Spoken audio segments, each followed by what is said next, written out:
Hey everybody, it's Mark Ling here, and I've got with me today Chris Reeder. Now, Chris has done incredibly well with this particular model. In fact, he co-invented the model with Keegan. The model we're talking about is the profit singularity model, where you use artificial intelligence to produce video advertisements. So you type in the text, it creates the video ads using this special software, makes the video ads. It even has artificial voices in it. And then it sends traffic to a special kind of template website that then links off to an affiliate offer, and you earn commissions promoting other people's products. And they've made a lot of money promoting this stuff. Now, just so people can perhaps be just a little inspired, we know that Keegan in the last year has made 3 million doing this. What about, like in recent times for you? Like, what would be your biggest week, say, in the last 3 months? Well, so I've been I don't know the total commission amount, but like yeah. So I've been doing consistently over 100K a week. Some weeks higher, some weeks a little bit lower, but like consistently 100K a week. 100K a week. That's fantastic. And what sort of profit ratio is that normally? Um so like I aim for 100% ROI on my ad spend, but profit of like that amount is typically like I try to shoot for 50%, which is, 100% ROI, but it can range from So, 30% to 50% of that number, so right? ROI, by the way, means return on investment. So what Yeah. he's basically saying is he's aiming to make, like, spend, say, 50,000 and make 100,000. So therefore he's made Yeah, 50,000, right? That would be 100% ROI, return on investment, because you put 50 in and you exactly. made Yeah. 100 back. That's the aim. It doesn't always work out that way. I know what it's like with my own ads. Sometimes you spend 3,000 and you make 4,000 back, and then sometimes you spend three and you make seven back. But Yeah. it's I know you're always trying to sort of shoot for that holy grail around about double your money, because then you can scale fast as well. Yeah. Okay, so you've been able to do extremely well with this. Now, in this particular session, I wanted to be able to ask you a bunch of tips that's going to help people, whether they happen to be a member of Profit Singularity or not. I'd like people to at least gain some tips from you about, towards affiliate success. So, would you mind sharing with me some of your best tips that would help other people achieve success if they were, say, doing paid ads and trying to make money as an affiliate? Yeah. So do you want me to just dive in or do you want me to like Yeah, label the top five, I think? Do you want yeah, me to go over yeah. the That'd top? be great. Top Yeah. five, perfect. Yeah. So the top five, I think number one is correct testing structure. And I'll dive into all of these in depth. But yeah, number one, I would say correct testing structure. Number two is promoting winning offers. Number three is having high converting landing page templates. Number four is having a powerful script formula, right? And then number five is knowing how and when to scale.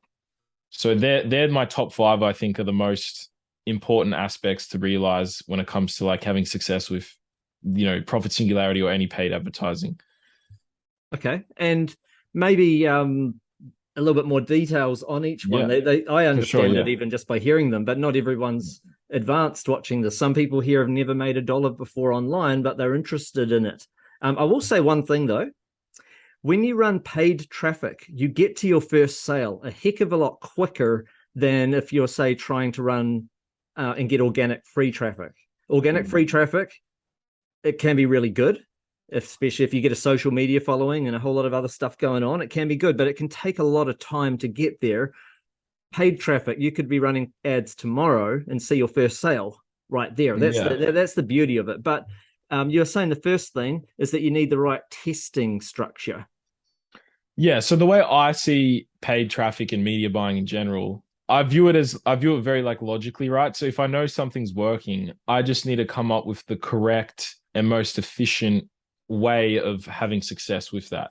So what I mean by that is like you don't want to just be throwing stuff at the wall and seeing what sticks. Like you can do that and that, you can have success with that. But if you have like a very methodical approach, right? A very methodical approach of all right, this is the goal outcome. So you start with the goal outcome and then you sort of retrace your steps. And creating a plan. So actually like physically drawing out a plan on like a piece of paper or a Word document or something.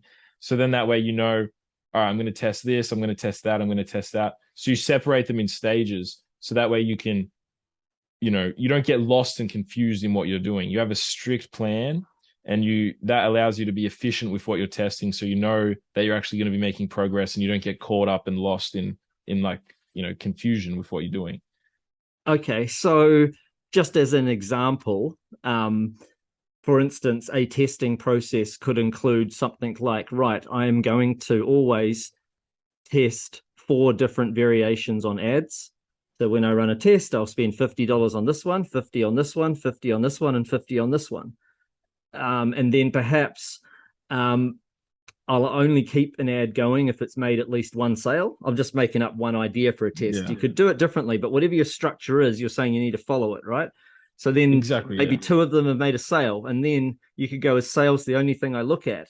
Maybe I also look at click rates, and if the click rates are high, maybe I'll spend another $20 on the ones that failed if it's looking like it's the right click rate or something. Like, you just need to have certain rules that you follow then, right? Whatever those rules are, so that it becomes more black and white and less emotionally driven. Like, oh, when's that sale going to come through? It's more like, well, I knew I was going to spend this much and I've spent that much. Now, what do I do next? Oh, I nix those ones. I've got to add 3 more. It's very black and white. Exactly. And then through the process as well, exactly like you said, you don't sort of get emotional with it because you know the process that you're doing and you know that you're gonna go through these stages and eventually see success. And the way I view it as well is like when I first came in, because I've been doing media buying for like quite like 4 or 5 years now. So I've really understand how important it is to have a proper split testing structure because it's sort of like the scientific method of if you don't come at it with a structure or a plan, you're not going to really be able to achieve any like long lasting results. And I also view it as like, I like to use the oil drilling analogy because if there's like a big oil company that knows it's going to make a lot of money, it's not going to just go out there and start drilling random holes everywhere and seeing what's going on, it's going to be specifically drilling, it might drill a hole in each state of America, for example, and then based on the results of that, then they're going to be able to hone in and drill more holes in the state where there's more oil. Exactly. So start broad. That's another thing. Start broad, and then they can get a wide perspective and a broad awareness of what's happening. And then based on those results, then they can sort of tweak down more. Whereas if, for example, you drill a bunch of holes in the same area, the result variation is going to be very similar. So you're not going to have a good perspective of what's going to perform. Well, it's interesting because when I looked at Cole, for instance, who's made $4.5 million following your training in the last year, and he actually tested probably more than everyone else. So that's an exceptional result, but also he did an exceptional amount of work. He could have succeeded with less testing. He said that he found a profitable ad within roughly every 10 ads that he ran.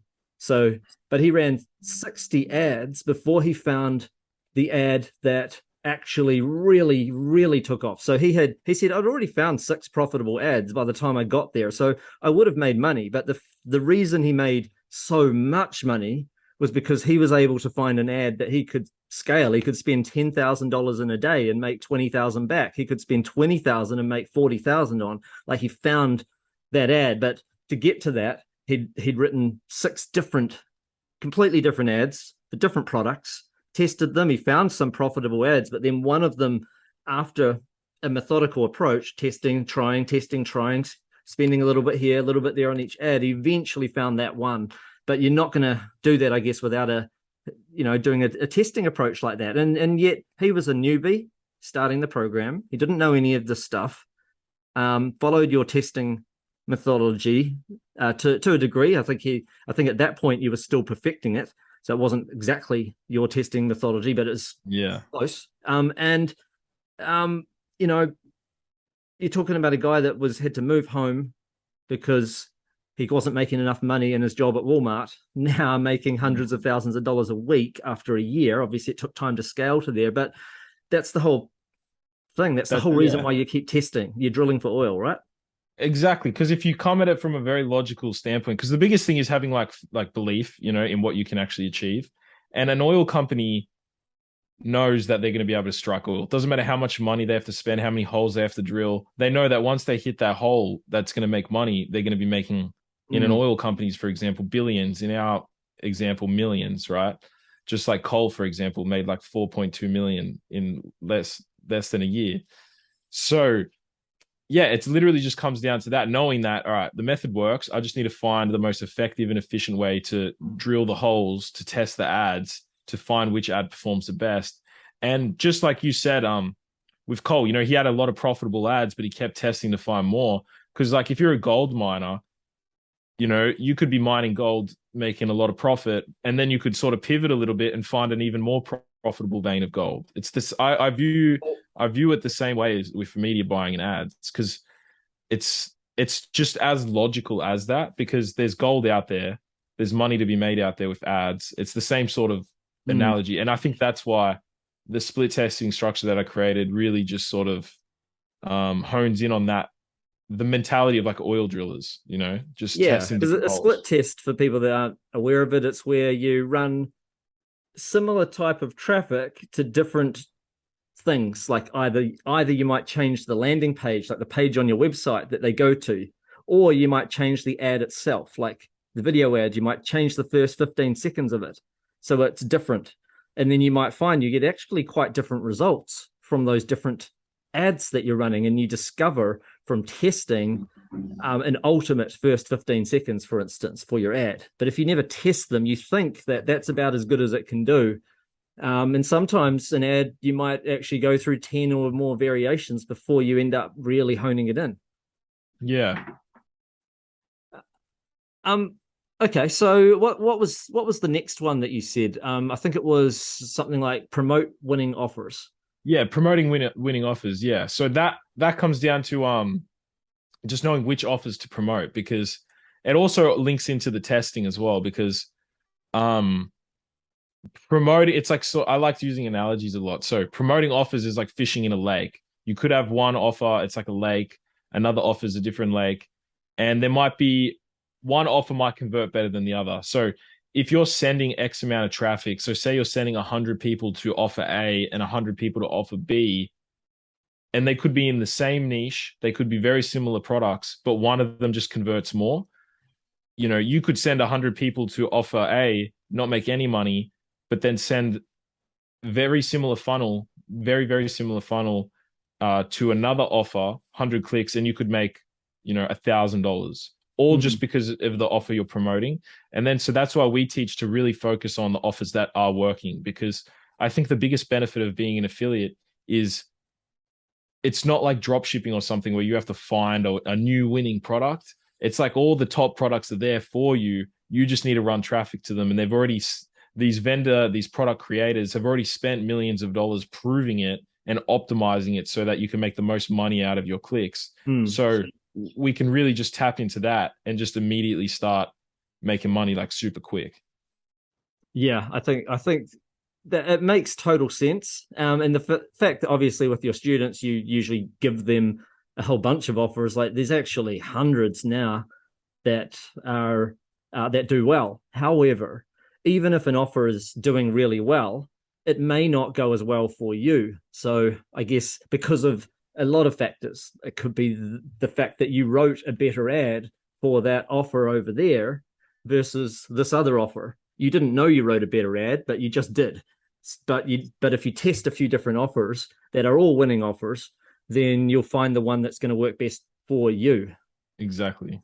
Yeah. It's just like if you have a bunch of different, fishing holes, you just go cast in a bunch of different lakes, see which one you get the most fish from, and then you can focus on that.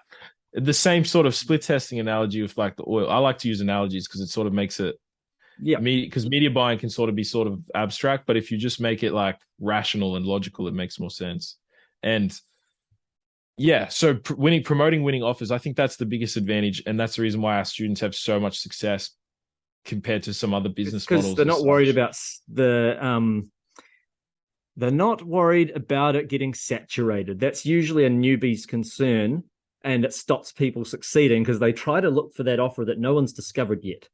as Yeah. opposed to going, this offer is already proven, it converts very well. And even though perhaps even if 50,000 people have bought it, the world's a very, very big place. There are Yeah. billions of people out there. That's nothing. Like there's still a whole ton of people out there that have not bought it. So I think it's I'll compare it to like drop shipping, for example, right? So with drop shipping, besides all the other elements that you have to do to make drop shipping work, but just in terms of products and stuff, you have to test a whole different ton of products that are not even proven at all. Like you have to prove the product and then scale the product.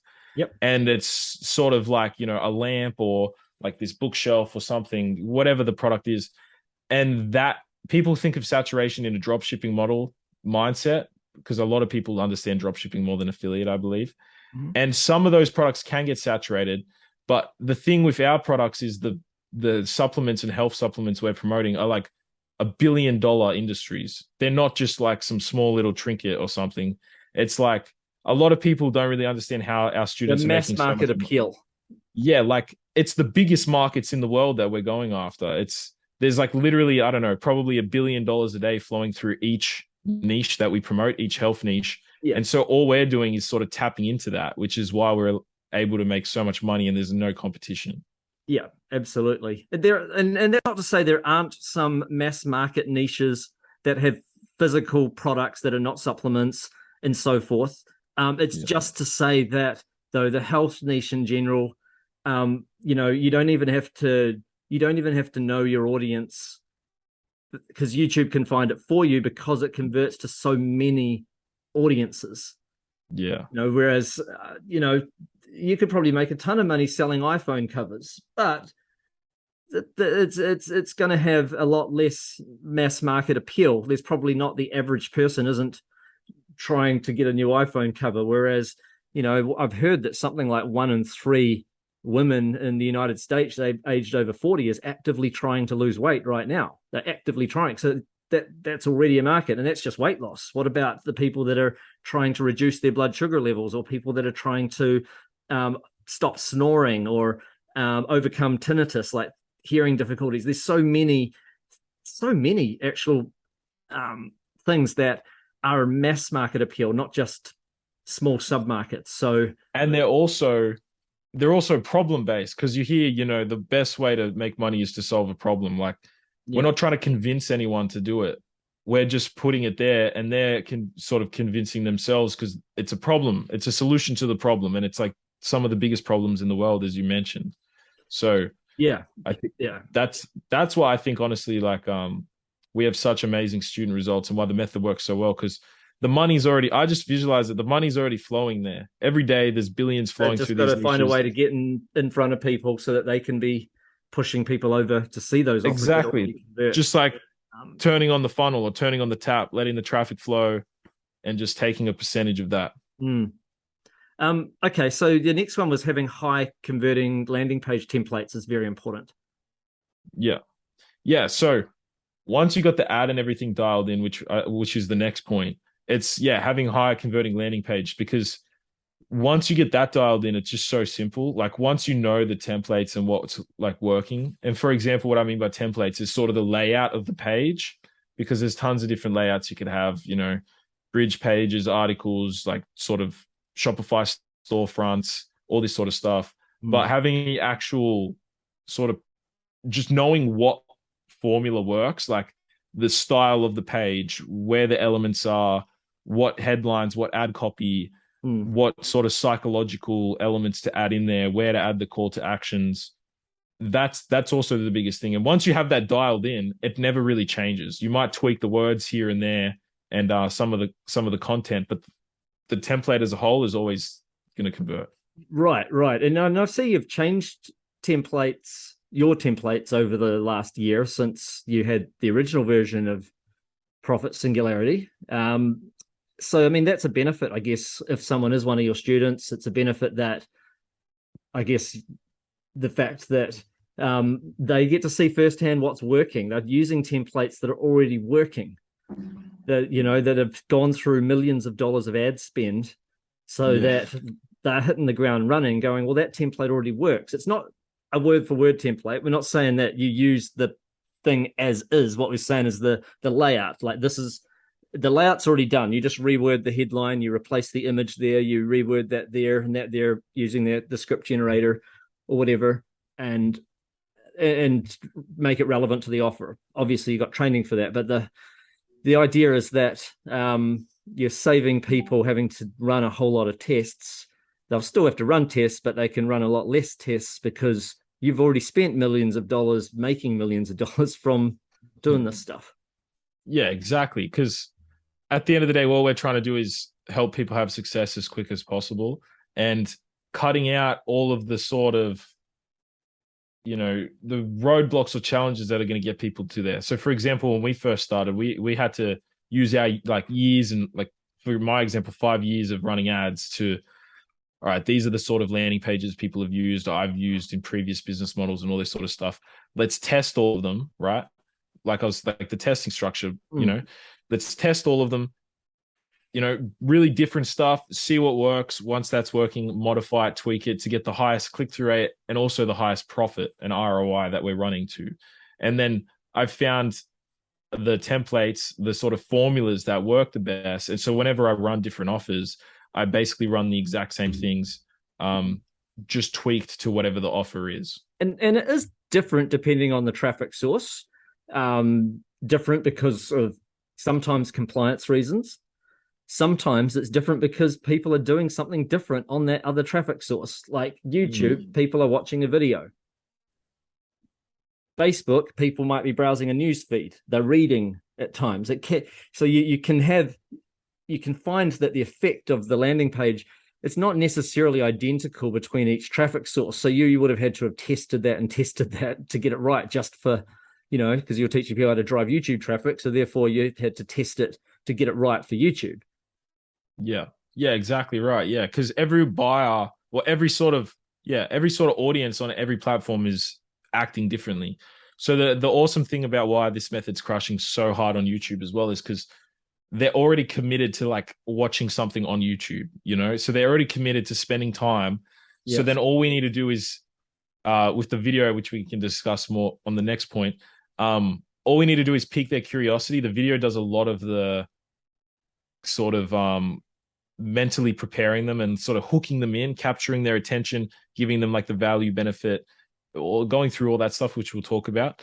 And then the bridge page flows them through to then the offer, which does all the selling for you, because you don't even really need to do any of the selling. You just need to get them there. Once they're on that page, that does all the selling for you.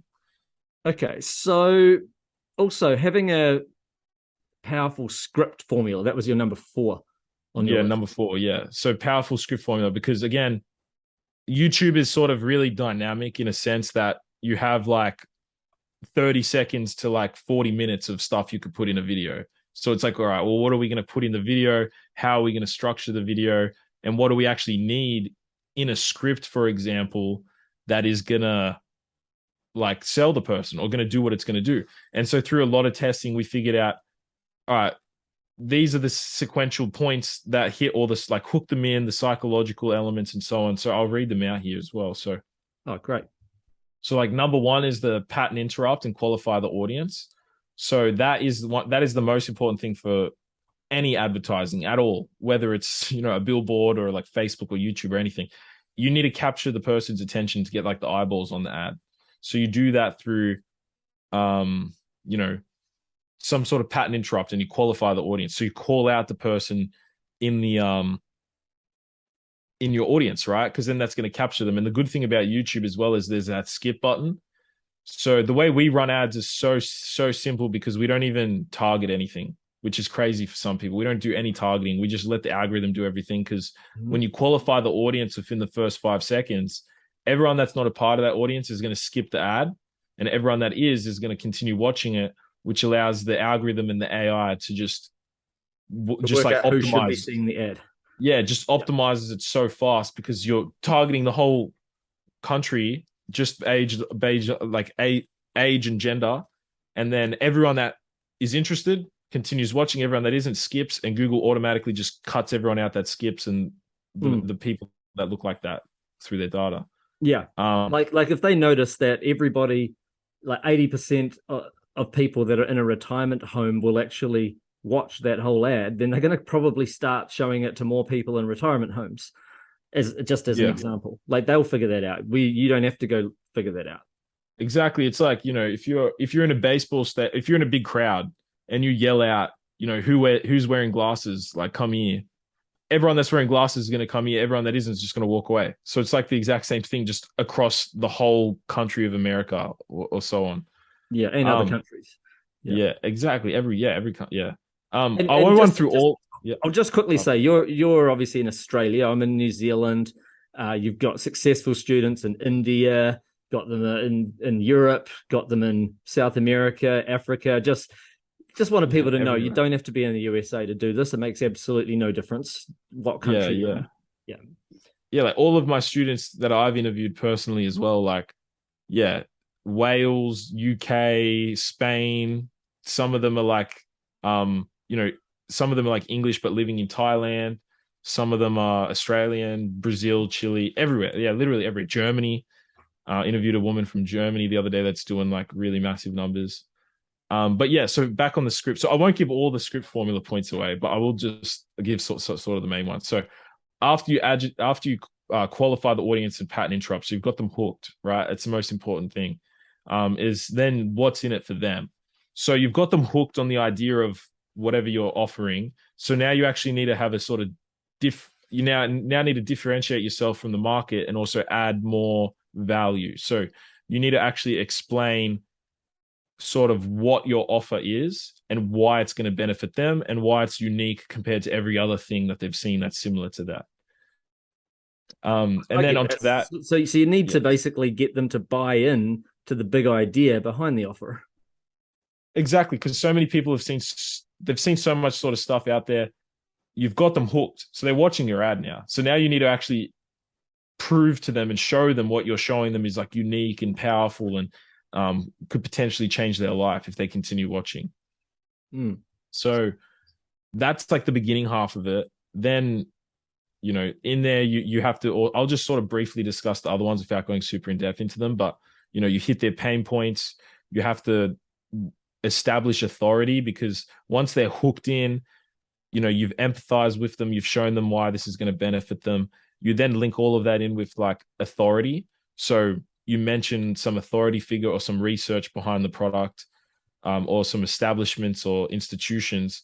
So then they're like emotionally hooked. They're in, right? They understand why it's going to be good for them, and then you hit them with the authority, and then it becomes more logical. So then they see, all right, this is actually like legitimate. It's real. It's got research. It's Mm. got that authority. Then you provide social proof and evidence through like testimonies or results or so on, and then that just proves even more that if it's worked for this amount of people, um, it can work for you, because they're obviously engaged with your ad. They're watching this far in, and now you're proving to them that this has helped other people in their situation. And then there's some more other points. We have 10 total points in our actual script formula that we give, but they're, I think, the very key bits. Then the final bits are like urgency. So you give them urgency through a call to action, and just sort of say that this is like a special video. It's going to be taken down, or some sort of scarcity or urgency that then links straight into like a call to action.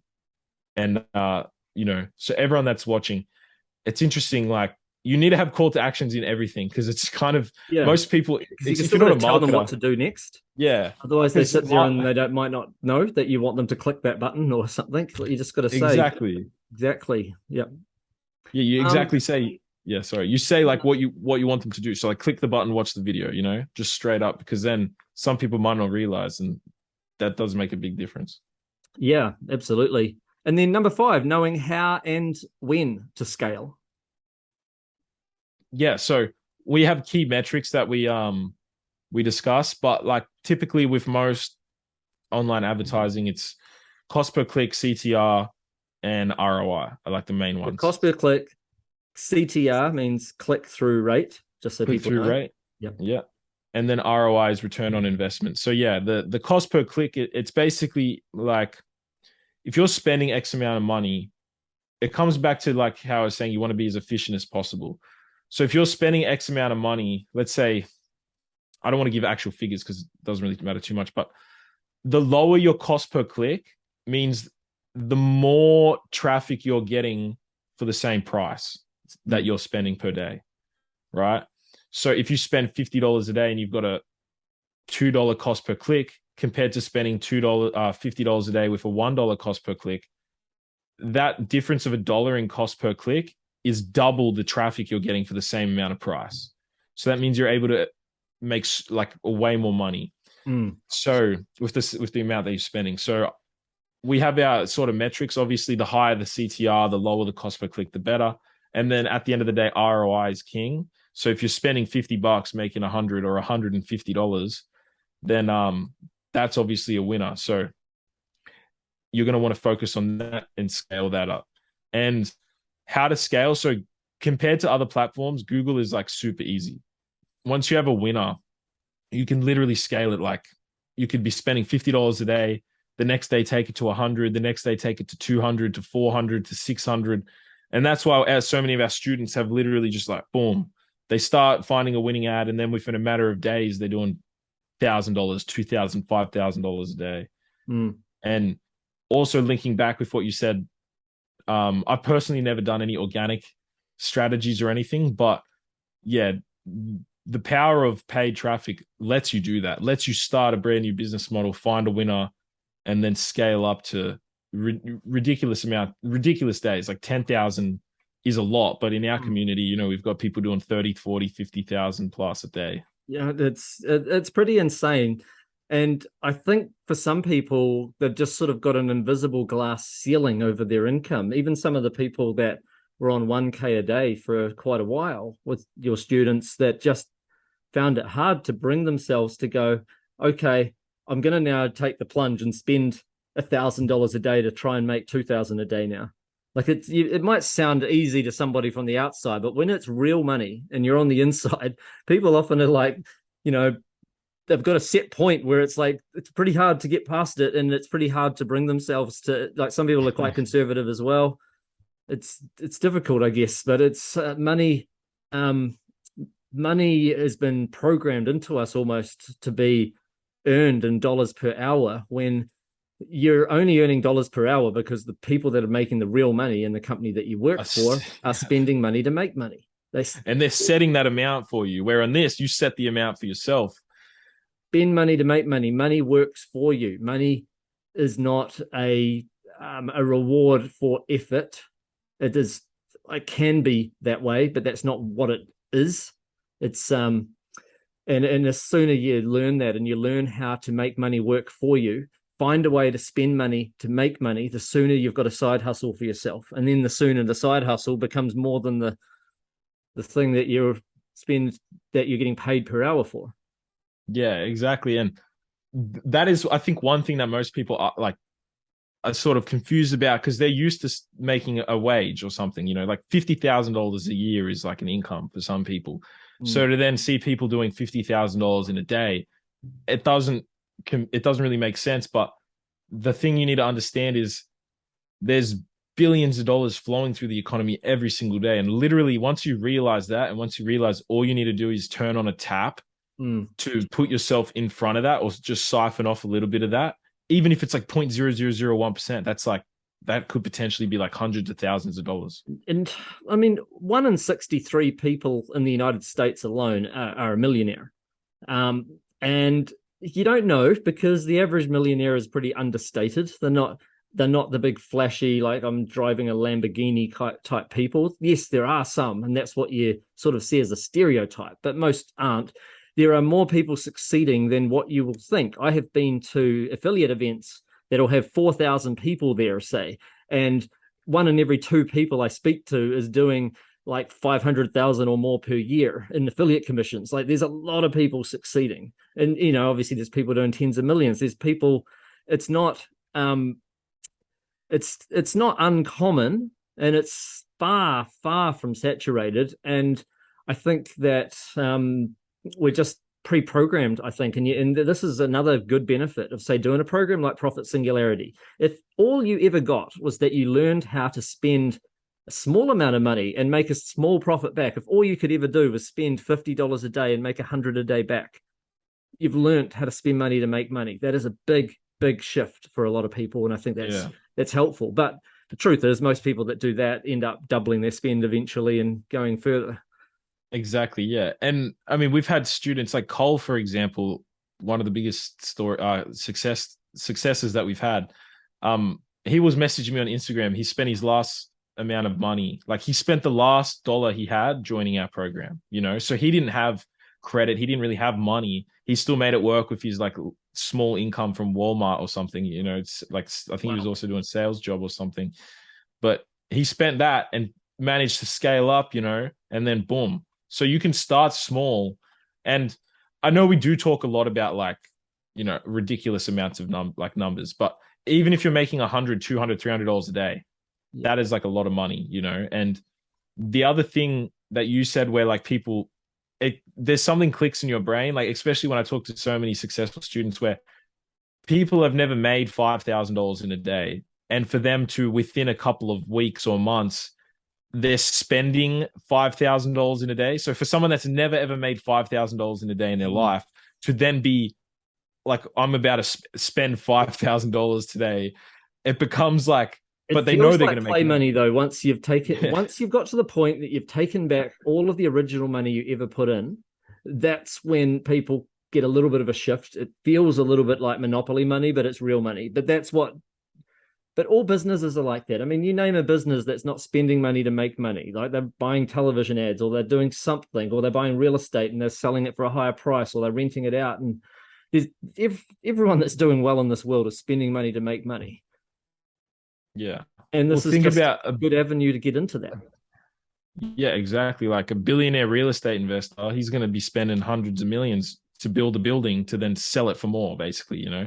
Mm. Um, but yeah, a lot of the students say that it does become like a game because it's so enjoyable. Like it's not tedious or you know dealing with a ton of moving parts like other business models. So it becomes like a game to people. They even say like it's Yeah. enjoyable because you're making money, and then you're like, oh, I'm gonna bump my budget to an amount that I've never spent before, and I'm gonna make more money than I've ever made before. You know? Yeah. But that's not to say though that it's not that there aren't problems along the way. I don't want to like paint too rosy a picture. I know that it can be very rosy once you get all the way through, but just being realistic, there's always like I've interviewed a lot of case studies, dozens of them, and some of them will tell me they were succeeding after two or three ads. I get some of them telling me it took 27 ads before they got their first profitable ad. And I know a lot of people will give up before they even get to number 27. It's that, but because they kept learning from the results, and you don't, even if you get through 27 ads, it doesn't mean you've lost all that money. It means that you will have maybe made some money, but just not enough to be profitable yet. And you've learnt lessons from every test that you've run. So to me, it's just the price of your education. Part of that price is that you're going to spend a bit of money on different ads, but when you have a winning ad, it eventually far and away pays for all of your tests that you've taken to get there, even if it's more tests than what you thought you would have had to have run. Yeah, 100%. Well, you know, not everything in life is easy, especially. But so there are definitely challenges, but I think overall, in the scheme of things, once you understand this business model, it can be like the easiest one to make money. In my opinion, that's why I pursue this so much Mm-hmm. because it is. But in saying that, I think of it just like logically. So any challenge that you have in your life or anything in this business model, if you work your way through it and you don't give up, success is going to be on the other side of that. You might have one challenge, you might have two, you might have five, you might have more. But Yeah. if you think about it like there's that much money to be made, is it worth going through those challenges? Like a lot of, let's take it back to the gold or like gold miners or oil. If they're like, you know, gold miners have like $1 million trucks. If their $1 million truck crashes or breaks down, they're going to get that fixed. They're going to overcome the challenge because they know there's like so much profit and gold to be made out there. Mm. And I like using that analogy because, as you know, I don't think we mentioned it here, but ClickBank came back and said that our students have made $122 million in the last year. Yeah. So knowing that there's that, and that's not even that could be double. It could be double, if Yeah, because of the other like networks as the well amount of money out there, that the students, other not all the students networks, are in students that ClickBank. we didn't So, have. Yeah. And that's not saying that that's the cap. Next year, that could be double because but we they have may have students made that more are anyway, scaling because more. that's just based on the ClickBank IDs that the students have given you. What about, Yeah, there's a lot of students that have multiple ClickBank accounts and they haven't told you all their other accounts that they have, exactly. their IDs for those. So, you only had that to go on. Yeah. So I just feel like everyone knows there's gold out there under the ground, and that's why people go gold mining and stuff, and it's a hobby. But for you to then have that same perspective of like, there's our students made $122 million paid into their bank accounts. It shows that that's the amount of money that is potentially out there for you to get a piece of, even more. All right. Now, if someone wants to jump on a webinar, say that to learn more about this stuff, let's say they jump on a webinar that maybe you're on it, or maybe it's Rob and Keegan running it, or Rob, Keegan, Gary, and you, or something. Because I know that there's different people run the workshops during the launch of this particular program. If someone was to consider joining the workshop, well, if they're thinking about it, what would you say to them? I come into it with an open mind because I mean the student results that we share are like kind of ridiculous. Like when we talk about students making, you know, $50,000 a day, $10,000 a day, it can seem sort of outlandish. Yeah. But once you understand how powerful the business model actually is and like how we're leveraging the AI and the stuff we discussed here, such as like the testing structures, YouTube, the algorithm, and all that sort of stuff. Mm. Just realizing that it is actually possible, Yeah. and that everyone that is had that success was just like anyone else listening to this. And also to keep in mind that they're the exceptional stories. Like when I asked for people to interview for this, I got handed, I think it was 365 or something, or 366 or something, different people to interview that are all doing like around 1,000 a day. And I was like, okay, give me like people that are doing 1K a day. And then your team came back with, I think, 60 something of them. And then I was like, okay, give me people that are from different demographics. Give me some that are doing 10K a day, some that are doing, it's not the money that they're making, but they're from another country, or they're more females, or if they're from an older demographic or a younger demographic. Like, just give me a bit more of a range. And then they finally came back to me with a bunch, and several of them are doing in the tens per day. But obviously, just so people know, like, you don't have to. Not everyone's going to make 10K a day, but the fact that it is possible, and that those students that have got to that point started from zero 12 months ago. They weren't the ones that are already making tons of money and now they're up to 10K. It was like they were not actually making money at that point. So that's really, really, that means that even if all you made was a tenth of what they're making, you're making a 1,000 a day. If you made a hundredth of what they're making, you're making 100 a day. It's still a very good side hustle to have 100 a day. So, we show the exceptional results, so you know what the best can do, but it's a long tail of different results for different people. And I still think every result level is that where somebody's got a consistent amount of extra coming in is still very, very exciting.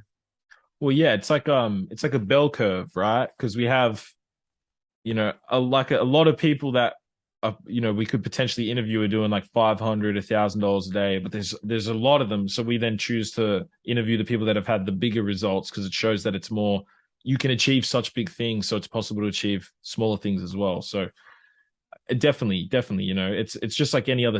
It's like any other skill. Some people are gonna adapt to it better. Some people are gonna take more time, but at the end of the day, it's a skill that you can learn and you can achieve results like our other students have achieved. All right. So anyway, I just wanted to say a big thank you for your time on today's call. You've been really generous with your knowledge. You've shared a heck of a lot, and congratulations on the success of all the students. I know that you've been working especially hard with them. Like you've been, you're guaranteed to be on weekly calls for about 8 weeks, and you ended up being on them for a whole year, just turning up every week. Just, I think that was part of why the students succeed, because you're doing the best you can with what you know to help people get to the next level. I think, I'm just talking about last year's program. I think you've been absolutely phenomenal. Congrats on the results, and thanks so much for sharing with everybody that's watching this call. Yeah, no worries. I hope everyone got a lot of value from it. Thanks for having me on. And if you haven't seen the workshop, make sure you join the workshop. The link will either be in the description below, or it'll be just below this video. It'll be somewhere anyway. And you make sure you join the workshop. It's packed full of a lot of, at the very least, inspiring information about affiliate marketing, but also you get to see a lot more under the hood about how this system works. Bye for now.